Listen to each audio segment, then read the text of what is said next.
seja o nome do Senhor. Glória a Deus. Pai, nós te damos graça, te agradecemos, Pai, por essa noite, pela tua palavra, que ela é viva e eficaz, que ela se renova todos os dias sobre a nossa vida, Pai. Obrigado pela direção que o Senhor tem nos dado, a transformação que o Senhor tem permitido, Pai, sobre as nossas vidas, dia após dia. Nós te agradecemos e rendemos graça ao Senhor. Reconhecemos, Pai, o teu senhorio, a tua majestade, a tua bondade e o teu favor sobre as nossas vidas. Te agradecemos, Pai, por esse tempo que o Senhor tem nos permitido aqui com os homens, Pai, de estarmos caminhando junto e aprendendo e crescendo junto, com o mesmo objetivo de estarmos mais próximos de Ti, de sermos transformados e estar mais parecido com Cristo, Pai, em nome do Senhor Jesus. Eu te peço, Pai, que a Tua revelação seja sobre os nossos corações, que o Senhor traga entendimento sobre a palavra, que seja o Teu falar, porque é para a honra e glória do Senhor que as nossas vidas sejam transformadas para Te glorificar, em nome do Senhor Jesus. Amém e amém. Glória a Deus. Glória a Deus, irmãos. Vamos lá, então. Já deixaram o texto separado aí, então, né? Vamos continuar com o mesmo texto aí de 1 Coríntios 10. Hoje nós vamos focar, então, nesse versículo 9. Vou compartilhar aqui a tela. Vamos só ver aqui se está... Eu vou deixar minha câmera fechada aqui para não ficar atrapalhando aqui no cantinho. Amém. Estão todos vendo aí, né? Beleza. Então, é a mensagem que nós vamos trazendo aí nessas últimas semanas, né? Vamos continuar aí para a gente montar uma sequência e caminharmos juntos nessa transformação, naquilo que o Senhor tem para as nossas vidas. E essa é a mensagem que o Senhor tem trazido aos nossos corações, né? Que é o homens ao padrão de Cristo, né? Para nós não nos conformarmos, né, com os padrões atuais em que o mundo ele tem nos imposto. Então, vamos tentar caminhar de uma forma aí que a gente consiga ser transformado a ponto de nós nos tornarmos mais parecidos com o Senhor. Por o Senhor à prova. Muito interessante, estava lendo esse texto enquanto eu estava formulando aqui os slides, e confesso que muito, muito bom a gente falar também sobre esse assunto, porque eu acredito que, às vezes, na nossa pequena fé, a gente acaba colocando o Senhor à prova, né? Por isso que é de extrema importância que nós busquemos sempre estar aumentando, né, nossa fé, né? Que a gente ore ao Senhor pedindo para que Ele aumente a nossa fé, que a gente caminhe com Ele, e também que a gente consiga dar esse passo de fé, né? Até porque a fé, eu vejo que é justamente isso, é nós darmos esse passo de confiar no Senhor. Vamos lá, então. Primeiro texto aí, então, 1 Coríntios 10, 9, já está separado aí, né? E ele vai dizer assim: e não tentemos a Cristo, como alguns deles também tentaram e pereceram pelas serpentes. Então, esse texto aqui é o que eu estava falando, ele está se referindo à saída do povo lá do Egito, e o texto base que ele está se referindo é em Números 21. Está bem aqui embaixo, aqui na tela, nós já vamos ler, tá? Eu quero ler outros textos aqui com vocês, mas só para vocês anotarem aí, tomar nota, ou quiser deixar separado já na Bíblia, depois nós vamos ler aqui o Números 21, do 4 ao 7. E aí eu peguei esse outro texto aqui, que é onde ele fala também sobre nós não tentarmos o Senhor. Por isso que o Senhor ele vem nos dando, digamos, um mandamento, ele vem deixando a vida dos irmãos como exemplo, né, como foi lá no deserto, e aqui novamente a gente vê Deuteronômio 6:16, ele vai dizer assim: não tentareis o Senhor vosso Deus, como o tentaste em Massá, né? E aí quando eu peguei esse texto aqui, fui ver o comentário, tá? Vou passar aqui para a gente ver o comentário, então, sobre esse texto. Então, o comentário do Deuteronômio 6:16 vai dizer assim, ó: Massá significa teste, e se refere a um episódio em Êxodo, no qual Israel, que acabara de ser libertado do Egito, exige que Moisés providencie água para o povo beber. Então, esse texto que ele está se referindo aqui, está aqui, ó, nessa referência aqui, ó. Tá? Êxodo 17, do 1 ao 7. Tá? Você pode depois, eu não quis trazer aqui para não ficar muito texto para a gente estar lendo, mas depois você pode ler essa passagem aqui, que é sobre essa passagem que ele está falando nesse comentário. Ele vai dizer assim: por instrução do Senhor, Moisés bate numa rocha da qual sai água. No entanto, a verdadeira questão não era a água, mas a incredulidade de Israel, o povo que estava testando o Senhor para ver se ele realmente estava entre eles. Então, esse é o contexto desse tentar o Senhor. Daquilo que está se tratando o texto é justamente isso. Nesse texto de Êxodo, a gente vai ver que o povo saiu do deserto e eles queriam água. E aí eles foram reclamar com Moisés: ó, nós estamos querendo água. E o Senhor providenciou. Só que aqui também fala sobre a intenção do coração. Até nós já, né, trabalhamos sobre essa questão da intenção do coração, né, já em algumas semanas atrás. E aqui justamente o Senhor ele estava vendo isso, que na verdade o povo estava testando e provando ele, que era isso que o Senhor estava vendo aí no coração do povo, que a intenção realmente era para ver se Deus estava no negócio, se realmente Deus era ali com Moisés. Então, essa foi a questão que o Senhor quis abordar aí nesse texto. Por isso que ele fala, né? Não tenteis como vocês me tentaram daquela vez, quando vocês me pediram água. Então, por isso que ele citou esse texto. E agora o outro texto aqui, ó, que nós tínhamos falado, de 1 Coríntios, que está se referindo aqui a Números 21, do 4 ao 7, ele está aqui, agora nós vamos ler. Ele vai dizer assim: e eles partiram do Monte Or pelo caminho do Mar Vermelho, para rodearem a terra de Edom. E a alma do povo ficou muito desencorajada por causa do caminho. E o povo falou contra Deus e contra Moisés, porque nos trouxeste do Egito para que morrêssemos nesse deserto?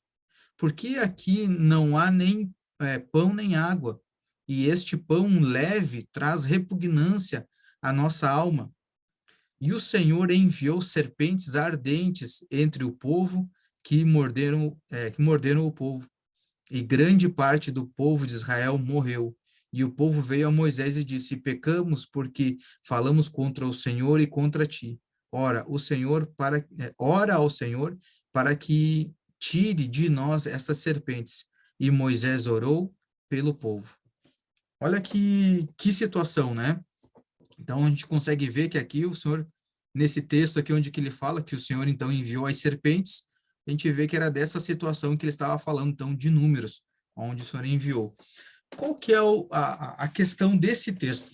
Eu não coloquei aqui nos slides, mas se você pegar esse números aqui, ó, números 21, e você ler a partir do versículo 1, você vai ver que do versículo 1 até o versículo 3, o Senhor, ele tinha dado vitória para eles numa batalha. Eles tinham perguntado para o Senhor: se o Senhor nos der vitória e tal, estiver conosco, fizeram uma aliança com o Senhor ali, e o Senhor deu vitória para eles. Só que o Senhor deu vitória para eles, e já logo em seguida, quando o Senhor enviou eles para esse monte, pelo um caminho aqui, ó, do caminho do Mar Vermelho, aí o povo ia rodear essa terra de Edom, o povo ficou desencorajado, e o povo falou contra Deus. Então o povo teve uma vitória numa batalha, e já logo em seguida murmurou contra Deus e contra Moisés, reclamando o quê? Da alimentação, por que o Senhor nos tirou do Egito? Então, essa reclamação também é uma forma de nós pôr o Senhor à prova, ver que o Senhor ele vai, nos dias de hoje, como é que nós fazemos isso? O Senhor, ele às vezes nos dá livramento, todos os dias, algum tipo de livramento nós temos. O Senhor nos protege, ele nos dá o fôlego de vida, ele nos sustenta, e aí qualquer coisinha nós reclamamos. Ah, Senhor, preferia estar lá no Egito, preferia estar fazendo outra coisa, né? Ah, por que eu fui virar cristão? Por que eu fui reconhecer Jesus Cristo como Senhor e Salvador? Parece que agora que eu reconheci Cristo, parece que agora ficou mais difícil, né? Então, é nesse nível, era isso que o povo fazia. O povo recebia uma vitória da parte do Senhor, e daqui um pouco o povo abria a boca para murmurar. E aí vinha uma sentença do Senhor, vinha a consequência daquela atitude, daquela ação do povo. né? E aí o que acontece? Tinha que ter alguém para interceder pelo povo, que era Moisés. Hoje, o que que acontece? Quem é que intercede diante do Pai por nós? É Jesus Cristo. Então, irmãos, Cristo hoje, para nós, ele nos livra o quê? Ele nos livra da condenação eterna. Mas toda colheita, todo plantio tem uma colheita. Se nós plantarmos coisas ruins, nós vamos colher. Então, quando a gente planta algo que desagrada ao Senhor, né, como falar contra o Senhor, reclamar das coisas que o Senhor fornece para nós temos que, irmãos, ir para os pés do Senhor e dizer assim, ó, Jesus, por favor, me ajuda. Eu sei que eu pequei contra ti e contra o Senhor. Me ajuda, né? Me perdoa, eu reconheço que eu errei, para que ele interceda diante do Pai em nosso favor. Então, nós precisamos reconhecer. Isso é se arrepender, é voltar, é reconhecer o erro. Nós precisamos entrar nesse arrependimento, irmãos. Porque o perdão do pecado fala justamente sobre isso, sobre você se arrepender, reconhecer o erro. Então, aqui o povo, é isso que o povo estava fazendo. Parece que estava, pouco a pouco, estava testando o Senhor. Você pode ver, aqui foi a questão da água, daqui um pouco foi a questão do maná. Daí, se você for ler tudo números, você vai conseguir ter uma visão clara que pouco a pouco o povo testava o Senhor. Era um pouco era por causa da água, daqui um pouco era por causa do maná. Ah, daqui um pouco já estavam cansados do maná, agora eles queriam carne. Aí o Senhor forneceu, a codorna estava sempre testando o Senhor e sempre reclamando, fazendo menção assim, o Senhor fornecia, eles ainda reclamavam, preferia estar lá no Egito. Né? Então, aqui o povo botava o Senhor à prova. O problema é que daí, a maioria deles aqui, praticamente, a maioria não, todos, né, que, quase todos, teve uns que entraram, que foram, né, Caleb foi um deles que entraram na Terra Prometida. Mas a grande maioria pereceu no deserto, justamente por causa disso. E aqui agora eu quero trazer o texto, né, como eu costumo trazer o texto aqui para a gente refletir, né, sobre essa questão de pôr o Senhor à prova. E aí depois eu até separei aqui, grifei algumas coisas para a gente trazer à luz das Escrituras, né, conversar um pouquinho sobre os textos. Então ele diz, pôr o Senhor à prova. As multidões que, por ocasião da crucificação de Jesus, diziam-lhe que descesse da cruz, estavam pondo-o à prova. Então, aqueles que estavam falando para ele, né, se o senhor é quem diz que o senhor é, desce daí. Estavam provando o senhor. Pôr o senhor à prova é pedir que ele faça algo contrário à sua vontade ou seu caráter. Né? Então, ou seja, qual que era a vontade de Deus? Era que Jesus fosse crucificado e não que ele descesse da cruz. Então, ali eles estavam justamente fazendo isso, fazendo algo que não era da vontade do Senhor. E muitos hoje agem da mesma forma, cobrando de Deus outro meio de salvação que não a cruz.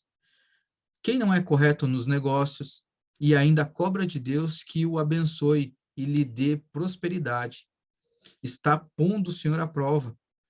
Há gente que vive na promiscuidade, perfeitamente consciente de que está pecando.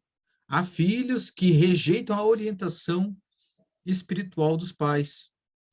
Cristãos que exigem que o pastor promova o crescimento da igreja com base em programas de ação social e não na pregação da palavra de Deus e na oração.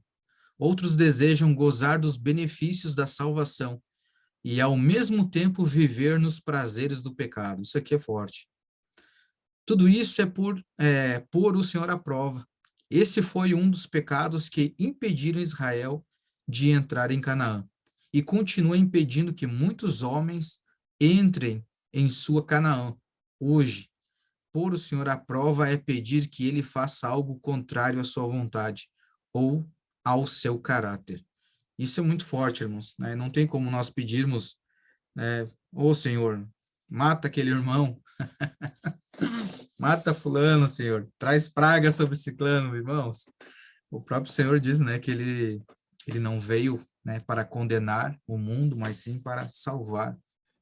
Então, esse é o caráter do nosso Jesus Cristo, né? Então, nós temos que, até as nossas orações, conforme nós vamos nos alinhando com o Senhor, que nós vamos conhecendo a vontade do Pai através do Filho, assim também nós vamos ajustando as nossas orações e o nosso comportamento para que a gente haja de acordo, né? Para que o nosso pensamento, né? Tem um texto lá em Romanos, se não me engano, que diz, que fala, né? Sobre nós transformarmos, né? Nos renovar a nossa mente através dessa renovação, né? Dessa transformação da mente.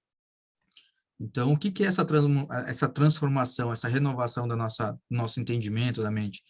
É nós agora não pensar como carnais, como homens terrenos, mas pensar como Pai, como Cristo, como Jesus pensou, como Jesus agiu. Ele veio para nos trazer um novo padrão, né, de comportamento, de pensamento, né? Antes se dizia para amar o próximo, né, como a ti mesmo. Agora ele já deu um novo mandamento. Agora já é para amar o próximo como ele nos amou. Então ele elevou o nível. Antes era para amar digamos assim, o próximo, aquele que estava próximo de você. Mas aí ele começa dizendo que nós temos que também amar até aqueles que são contra nós, aqueles que nos perseguem. Então já elevou um nível, porque senão qual é o fruto, qual é o galardão que nós vamos ganhar se nós amar somente aqueles que nos amam? Então, ele elevou o padrão aí de comportamento, ele nos trouxe algo diferente para a gente caminhar. Então, nós precisamos nos aprofundar em conhecer o Senhor, né, pouco a pouco, para que isso seja gerado no nosso coração, que a gente seja transformado e o nosso comportamento também, as nossas orações vão mudar, nosso pensamento vai mudar. Isso vai evitar que nós, em orações ou em atitudes, coloquemos o Senhor à prova. E colocando o Senhor à prova, a gente sabe que vai estar desagradando. Então, se a gente conhecer o pensamento do Pai, conhecer o comportamento do Filho, como é que ele pensa, como é que ele agiu, como é que ele agiria nas situações em que a gente vive, nós vamos conseguir acertar muito mais. E agradar muito mais o Pai também, né? Vamos seguir aqui. E aqui eu comecei a separar aqui alguns... peguei esse texto que nós lemos aqui, eu fragmentei ele para nós trazer alguns textos, né? Então, quem não é correto nos negócios? Tem um texto, ali tá, até deixei grafado aqui, vocês podem anotar e depois ler, se caso vocês ainda não conhecem esse texto, que está lá em Atos 6, que fala sobre Ananias e Safira. Então, o que acontece? Esse texto aqui fala justamente sobre isso, sobre questão de negócios. Eles propuseram em fazer a venda, né, dos seus bens, dos seus imóveis, e eles entregariam uma parte, só que eles já tinham se proposto a entregar uma parte para o Senhor. Quando eles venderam, né, seus bens, viu que deu além daquilo que eles esperavam, eles acabaram retirando uma parte para eles, escondendo. E quando eles chegaram lá, eles não foram honestos nesse negócio, sendo que o negócio quem propôs foi eles mesmos, não foi nem o Senhor. Né? Só que eles tendo proposto algo no seu coração, chegando lá mudando de ideia, querendo esconder algo, o próprio Espírito Santo revelou a eles, e eles tiveram uma consequência aqui gravíssima, que foi a morte. Né? Então, aqui, esse texto, né, peguei como exemplo para exemplificar sobre essa questão aqui de quem é correto nos negócios, quem não é correto nos negócios, né? Então, não tem como você exigir bênçãos do Senhor se você também não é correto. Né? Foi o que eles escolheram lá, como eles não foram corretos, né, naquela ocasião, o que eles escolheram foi a morte. Viver na promiscuidade. Né? Eu separei esse texto aqui de Mateus 24 ao 37, que ele vai falar, se você lembrar aqui, que ele está falando lá sobre a época de Noé. Ele vai dizer assim, ó, e como foi nos dias de Noé, assim também será a vinda do Filho do Homem. Olha, está falando já sobre o fim dos tempos. Ele vai dizer assim, pois assim como nos dias anteriores ao dilúvio, comiam, bebiam, casavam e davam-se em casamento, até o dia em que Noé entrou na arca, e não o souberam, até que veio o dilúvio, e os levou a todos. Assim também será a vinda do Filho do Homem. O que ele tem a ver, esse texto, com viver na promiscuidade? Aqui tem tudo a ver, porque era a forma com que eles viviam naquela época. Na promiscuidade, comiam, bebiam, casavam, davam-se em casamento. E aí teve um homem lá, né, tido quase como um louco, começou a construir uma arca que era a salvação para eles. Assim como nos dias de hoje. Quantos nos dias de hoje vivem nessa promiscuidade e nós que anunciamos, né, anunciamos Jesus, somos todos tidos como louco. Nós estamos anunciando Cristo e dizendo, irmãos, Cristo vai voltar. Cristo vai voltar. Nós estamos aqui anunciando ano após ano. E o pessoal não está nem aí. Estão na promiscuidade, estão casando, dando-se em casamento, comendo, bebendo. O que significa isso aí? É viver para os seus próprios prazeres. Né? E aí o que acontece? Vai acontecer de o Senhor vir, resgatar os seus, e o povo daqui um pouco não vai nem perceber, só a hora que realmente vir um juízo sobre eles. Então, irmãos, não tem como viver na promiscuidade e querer viver no Senhor, querer se beneficiar das coisas do Senhor. Né? Então, eu peguei esse texto aqui como exemplo, mas se você for ver, em toda a Bíblia, tem exemplos sobre essa questão de promiscuidade, né? E que o Senhor ele desaprova por completo. Tem muito, mas muito exemplo na Bíblia, e aonde o Senhor ele condena. Inclusive, na semana passada nós falamos, né, onde eu falei sobre a imoralidade sexual, que quando aquele adivinho, né, o Balaão, foi contratado pelos adversários, né, de Israel, para amaldiçoar Israel, mas não conseguiu, porque o Senhor já tinha abençoado Israel. Né? Só que o que, que ele fez? Ele deu uma dica para o povo. Ele só faz o seguinte: eu não tenho como amaldiçoar esse povo aí, o Senhor já abençoou. Mas faz o seguinte: jogam as mulheres lá no meio deles, lá que eles vão se perder. E aí o que aconteceu? O povo se contaminou, promiscuidade, teve relações com as mulheres. E qual que é o problema dessa questão do relacionamento, dessa promiscuidade? É que normalmente as mulheres faziam o quê? Convidavam esses homens a ir sacrificar, a ir adorar os deuses dela. Então, uma coisa levou a outra. Então, por isso que o Senhor abomina isso, né? Então, na Bíblia, nós estamos cheios de exemplo disso aí, irmãos. Outro exemplo aí desse texto. Cristãos que exijam que o pastor promova o crescimento da igreja com base em programas de ação social e não na pregação da palavra de Deus e na oração. Então, isso aqui é uma coisa um pouquinho delicada de tratar, porque, sim, irmãos, eu creio, sim, nas ações sociais que nós fazemos, né, como igreja, eu creio, sim, que é algo válido, mas eu não creio que seja algo que tenha que ser o foco. A igreja em si, o corpo de Cristo, ele não é uma instituição de ação social, irmãos, de caridade. Não, faz parte, mas não é o foco. Tanto é, eu separei aqui um texto aqui de Mateus, se vocês quiserem anotar aí, o Mateus 11:4, que ele diz assim: Jesus lhe respondeu. Aqui era quando o João ficou com dúvida, que mandou lá os discípulos perguntar se realmente Jesus era aquele que eles estavam esperando ou eles tinham que esperar outro. E aí Jesus responde aqui, ó. Jesus lhes respondeu: Ide mostrai a João novamente as coisas que ouvi e vedes. Os cegos recebem a visão, os coxos andam, os leprosos são purificados, e os surdos ouvem, e os mortos são ressuscitados. E aos pobres é pregado o evangelho. Então, aqui o Senhor já nos deixa um recado muito claro.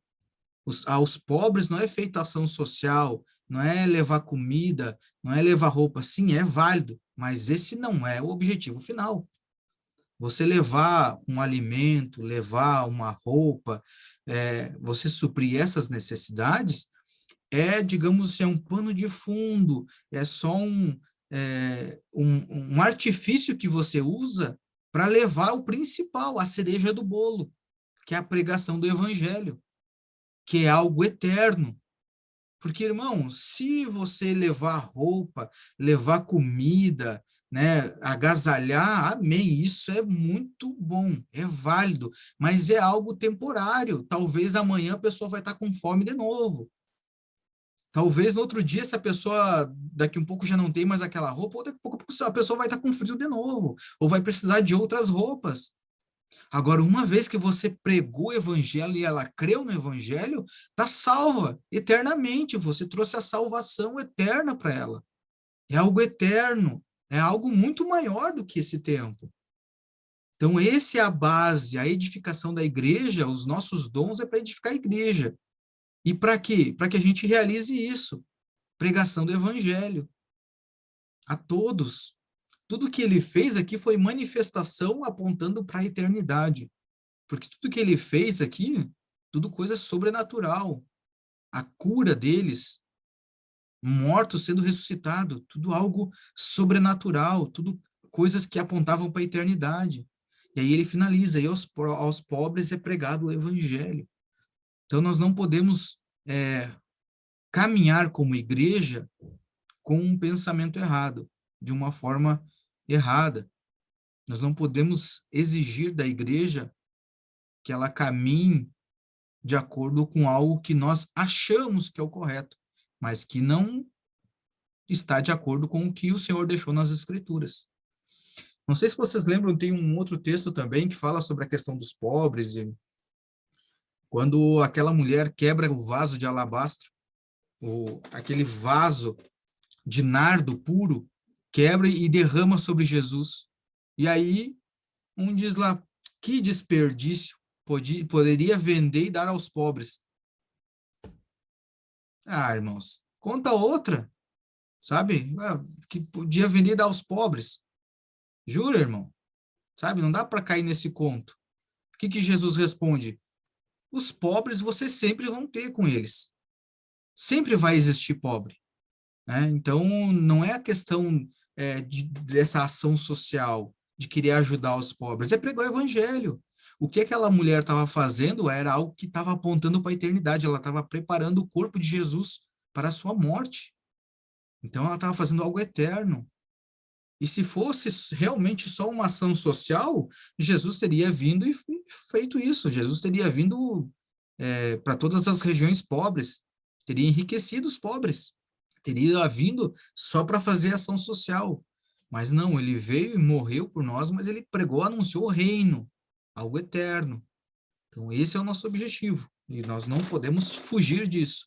Né? O restante, sim, é válido, mas é como eu te falei, é como se fosse uma isca. Né? A ação social é como se fosse uma isca.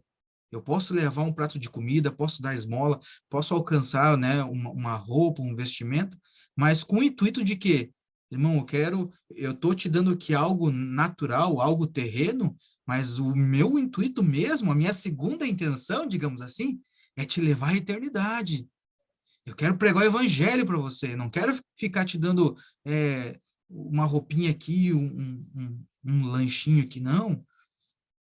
Assim como o Senhor falou para a samaritana, se você soubesse quem te pede água para beber, você pediria.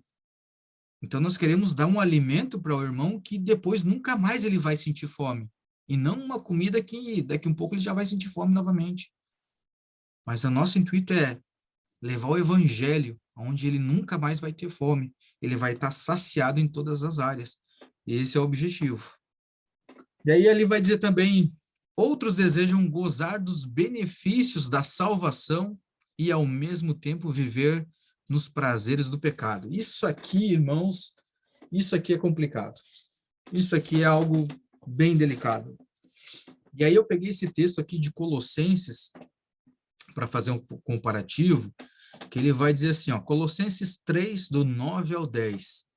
Ele vai dizer assim, ó, não mintais, né? Não minta uns aos outros, pois que já vos despistes do velho homem, como seus feitos. O que ele está dizendo assim? Bom, você se despiu do velho homem. Você agora saiu, você já não é mais aquele velho homem. E também os seus feitos. O que é os seus feitos? As práticas. Então, você já não é mais o velho homem e você já não tem mais as práticas do velho homem. E aí ele segue dizendo, e vos vestistes do novo. Então, agora você é uma nova criatura, porque você reconheceu Jesus Cristo como seu Senhor e Salvador. Você é nova criatura. E ele vai dizer aqui, ó, que se renova para o conhecimento. Então, agora, qual que é os feitos que você tem? É o conhecimento. Através do conhecimento de Deus, são novas atitudes, certo? Segundo a imagem daquele que o criou. Então, por que eu peguei esse texto para fazer a comparação? Porque acontece, irmão? Não tem aqui o texto em cima diz assim, ó, outros desejam gozar dos benefícios da salvação e ao mesmo tempo viver nos prazeres do pecado. Ou seja, é a mesma coisa agora eu querer me beneficiar da salvação de Cristo, mas querer viver de uma forma mundana, como se eu vivia antes. Não condiz. Através de Colossenses, diz assim, bom, agora se você está em Cristo, você é nova criatura. Você se despiu do velho homem e das suas práticas. Porque ele está dizendo aqui, ó, e não mintais. Ou seja, se eu quiser viver uma vida com Cristo, mas aproveitar os benefícios da salvação e querer viver uma vida promíscua, ou como se eu estivesse ainda no mundo, ele está dizendo, isso é uma vida de mentira. É mentira. É impossível, irmão, você receber Jesus Cristo na sua vida e a sua vida não ser transformada. Não tem lógica. Então não tem o porquê eu ser um cristão se não é para Jesus me transformar. Não tem lógica.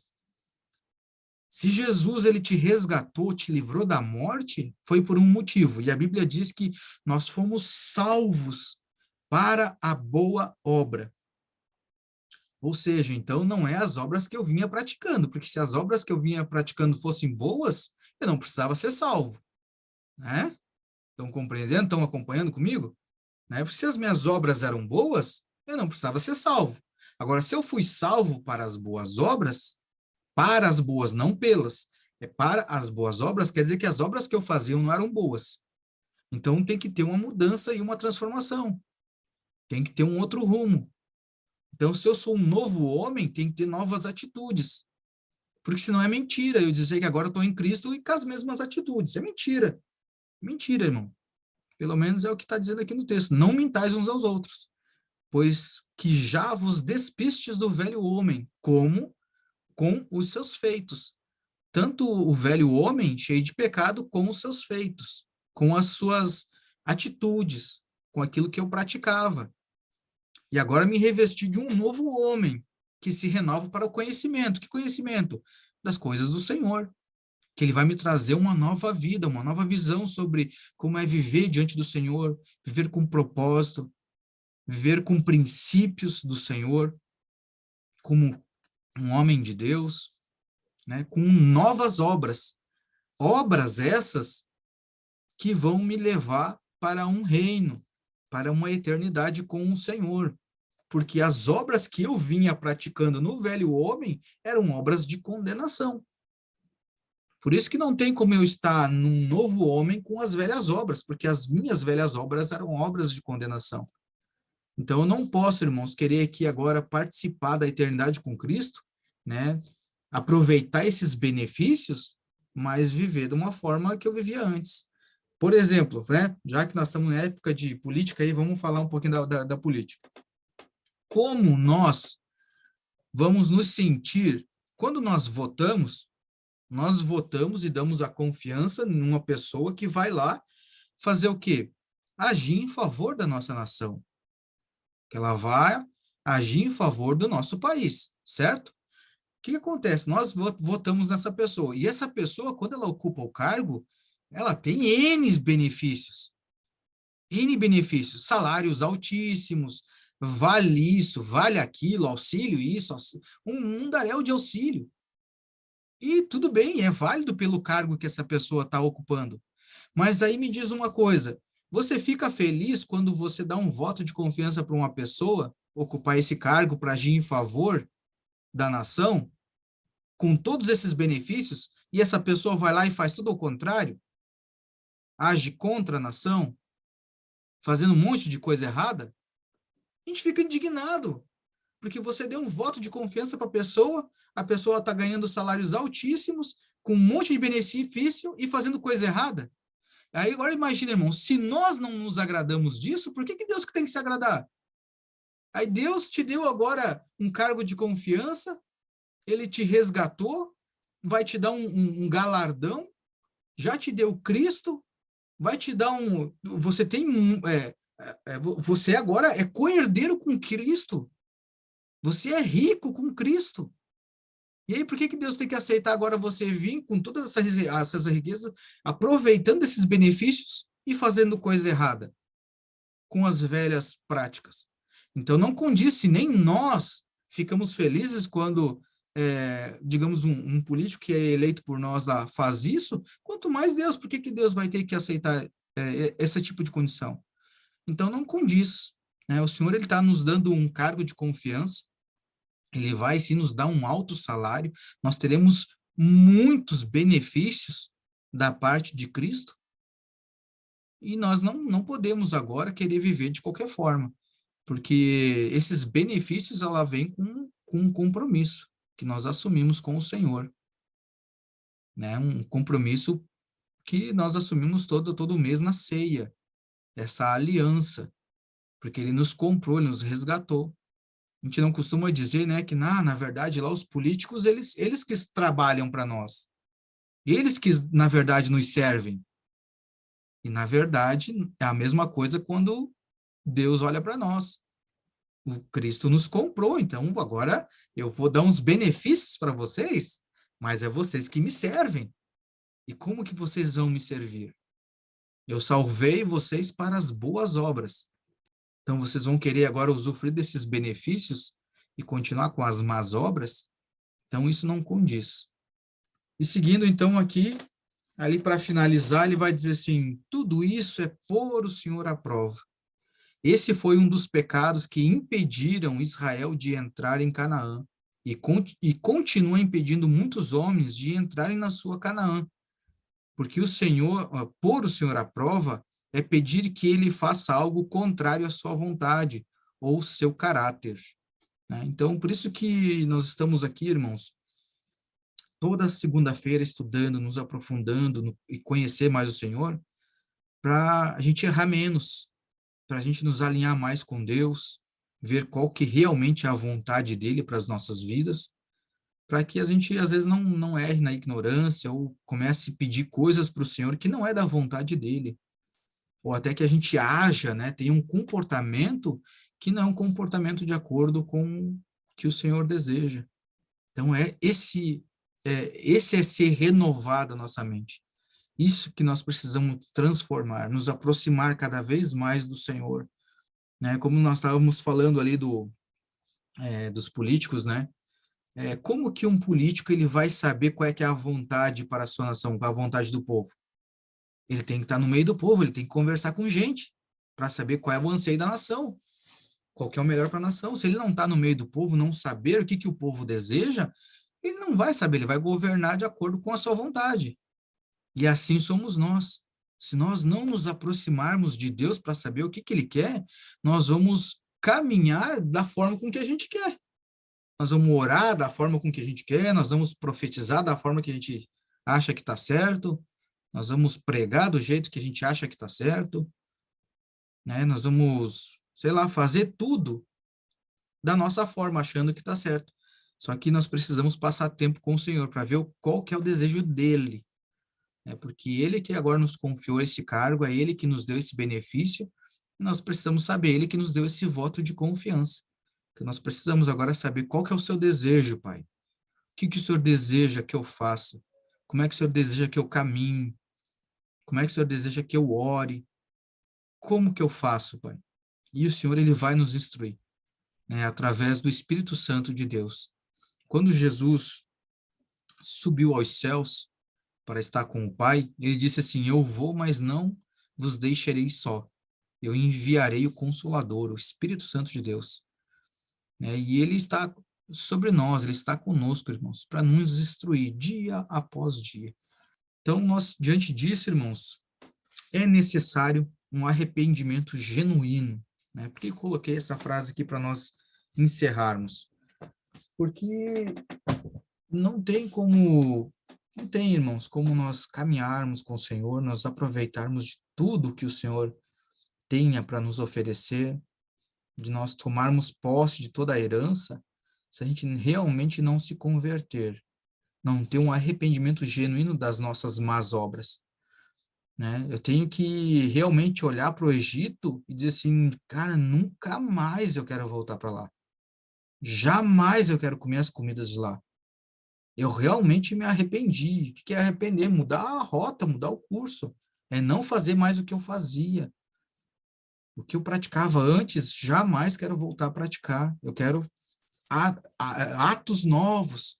Quero praticar coisas novas, direcionadas pelo Senhor. Eu não quero desagradar o Senhor. Porque a gente sabe que se a gente começa a desagradar o Senhor, nós temos Cristo que intercede por nós, sim. Mas é como a gente vem falando sobre a colheita, né? Tudo aquilo que a gente planta, a gente vai colher uma hora, né? Então não dá para a gente ficar plantando iniquidade, plantando idolatria, né? Plantando aí essas provações ao Senhor, promiscuidade. Irmão, a colheita é ruim, né? Lembra, tem um outro texto que fala ali sobre você tentar o Senhor, que é, não lembro agora o texto em si, mas se você jogar aí no Google, você vai ver, sobre quando Jesus, né, ele foi batizado por João, depois que ele foi batizado, o Espírito Santo desceu sobre ele, né, e repousou, e ele foi imediatamente levado ao deserto para ser tentado pelo diabo. E lá o diabo começou a tentar ele, depois dos 40 dias, quando ele teve fome, o diabo começou a tentar ele. E aí, qual foi uma das jogadas que Satanás tentou contra ele? Ele disse assim, ó, né, te joga daqui para baixo. Ele levou ele no alto de um pináculo e disse, ó, te joga daqui para baixo e dá ordem aos anjos, porque está escrito, usou da própria palavra, está escrito, né, que o Senhor ia dar ordem aos anjos para que ele não tropeçasse, que ele não caísse, que protegesse ele da queda. E ele diz assim, não tentará, também está escrito, não tentará o Senhor o vosso Deus. Ou seja, o que Satanás estava tentando fazer? Fazendo com que ele tentasse a Deus. Fazendo com que Jesus tentasse a Deus e a desagradar o Senhor. Né? Só que ele também foi esperto, usou da própria palavra. Por isso que nós precisamos ler as Escrituras, ter essa proximidade. Como Jesus tinha esse relacionamento, ele sabia, cara, não vou fazer isso. Por quê? Desagradou o Senhor. Não agrada, não vou tentar. Então, a mesma coisa nós, quanto mais nós lermos as Escrituras, quanto mais nós termos esse relacionamento com o Pai, saber a sua vontade, irmãos, muito menos nós vamos errar. E eu garanto, o Senhor, ele vai nos dando vitória após vitória, vitória após vitória. Ele vai nos ajudando, ele vai prevalecendo conosco, né? Mas precisamos andar com ele. Então, esses textos, né, ele acaba nos trazendo uma lucidez sobre o que devemos abandonar, né? Se ainda não abandonamos, o que nós devemos abandonar e corrigir a rota, né? Então, nós já viemos falando aí de vários assuntos, né? Da cobiça, imoralidade, idolatria. Então, são coisas que a gente já compreendeu que isso não agrada ao Senhor. Então, agora a gente vai fazer isso? Não. Ah, colocar o Senhor à prova? Não, irmão. Mesmo que Satanás venha nos tentar, venha. Não, a gente já identificou isso através dos textos que não agrada a Deus, não vão fazer. Pronto, o que que é isso? São novas obras. Você está mudando o teu comportamento, está mudando a tua forma de pensar. Isso é um novo homem. Isso é uma mente renovada em Cristo.